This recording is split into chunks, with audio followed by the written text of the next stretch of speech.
어떤 사람이 있습니다. 어젯밤 배우자와 말다툼을 했습니다. 별것 아닌 일이었는데 말이 말을 물고 그 말이 또 다른 말을 불러서 결국 서로 언성을 높이고 말았습니다. 밤이 지나고 아침이 왔는데도 그 사람의 가슴 한쪽은 여전히 뜨겁습니다. 상대는 먼저 말을 걸지 않습니다. 이 사람도 먼저 말을 걸지 않습니다. 그렇게 하루가, 이틀이, 사흘이 지나갑니다. 밥을 차려도 말이 없고 같은 공간에 있어도 눈을 마주치지 않습니다.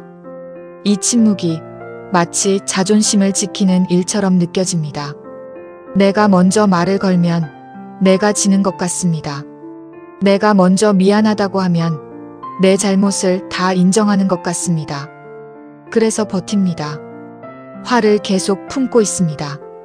그런데 이상하게도 시간이 지날수록 편해지는 건 상대가 아니라 오히려 나 자신이 아니라는 걸 느낍니다. 화를 내고 있는 쪽이 화를 당하는 쪽보다 더 지쳐 있습니다. 왜 그럴까요? 화가 난 상태를 유지한다는 건 생각보다 훨씬 큰 에너지가 드는 일입니다. 뇌는 화를 느낄 때 편도체라는 부위가 활성화됩니다. 이 부위는 위협을 감지하고 경계 태세를 유지하는 역할을 합니다.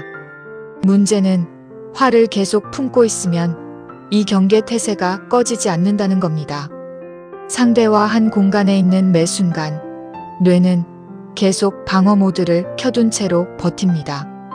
그 결과 몸에서는 스트레스 호르몬인 코르티솔이 계속 분비됩니다. 잠을 자도 개운하지 않고 밥을 먹어도 소화가 안 되고 별일 아닌 것에도 신경이 곤두섭니다. 화를 내는 사람의 몸과 마음은 겉으로는 침묵하고 있어도 안에서는 계속 전투를 치르고 있는 셈입니다. 반면 화해를 청하는 사람은 어떨까요? 그 사람도 물론 자존심이 상합니다.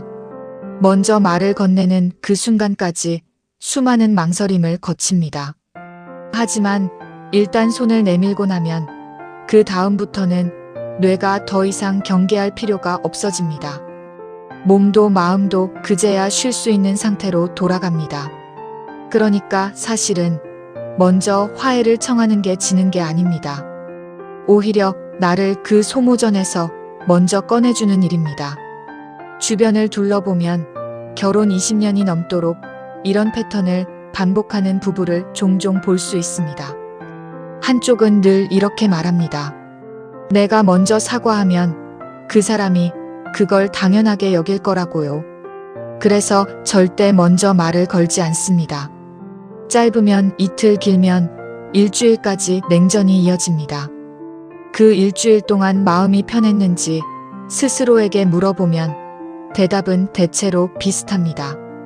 아니요, 그 사람 생각뿐이었어요. 화가 안 풀린 게 아니라 어떻게 이 상황을 끝내야 할지 몰랐던 것뿐이에요. 이런 냉전은 부부 사이에서만 벌어지는 일이 아닙니다. 친한 친구 사이, 오래된 형제자매 사이에서도 똑같은 일이 반복됩니다. 사소한 말 한마디로 틀어진 사이가 자존심 때문에 몇 달씩 이어지기도 합니다. 그리고 시간이 지나 다시 돌아보면 정작 그 싸움의 이유는 흐릿한데 그때 느꼈던 서운함과 피로감만 선명하게 남아있는 경우가 많습니다. 화해를 미루는 동안 우리는 사실 아무것도 지키고 있지 않습니다. 자존심을 지킨다고 믿지만 실제로는 그 관계 안에서 함께 나누던 편안함, 익숙한 농담, 별것 아닌 일상의 대화를 스스로 미뤄두고 있는 것뿐입니다. 그 시간이 길어질수록 되돌리기는 더 어려워집니다. 침묵이 길어지면 먼저 말을 거는 일 자체가 점점 더 큰 사건처럼 느껴지기 때문입니다. 많은 사람이 화해를 두려워하는 이유는 그것이 패배를 인정하는 일이라고 믿기 때문입니다. 하지만 관계 안에서 오래 살아본 사람들은 압니다. 화해에는 승자와 패자가 없습니다. 먼저 말을 건 사람이 관계를 지킨 사람이고 자기 마음을 먼저 돌본 사람일 뿐입니다. 그렇다면 어떻게 시작해야 할까요? 거창한 사과문이 필요한 게 아닙니다. 내가 다 잘못했어 라는 말도 필요 없습니다. 그저 우리 이제 밥 먹을까? 처럼 아주 사소하고 일상적인 한마디면 충분합니다. 화해는 논리로 완성되는 게 아니라 다시 일상을 함께하려는 그 작은 동작 하나로 시작됩니다. 중요한 건 누가 먼저 옳았는지를 가리는 게 아니라 누가 먼저 이 소모전을 끝낼 용기를 냈는지입니다. 그리고 그 용기를 낸 사람은 자존심을 잃은 게 아니라 자기 마음의 평안을 되찾은 사람입니다.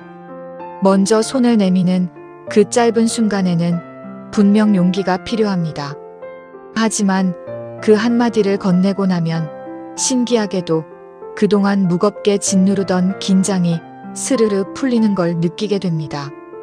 그건 내가 약해서가 아니라 더 이상 방어할 이유가 없어졌기 때문입니다. 지금 누군가와 며칠째 말을 안 하고 있다면 그 침묵 속에서 정말 편안하신가요? 아니면 그저 먼저 손 내미는 법을 잊어버린 건 아닐까요? 화해는 지는 게 아닙니다. 화를 계속 품고 있는 사람이 이미 충분히 지쳐 있다는 걸 어쩌면 스스로가 제일 먼저 알고 있을지도 모릅니다. 혹시 지금도 누군가와 며칠째 말을 하지 않고 있다면 오늘 딱 한 번만 용기를 내보셨으면 좋겠습니다. 거창한 사과는 필요하지 않습니다.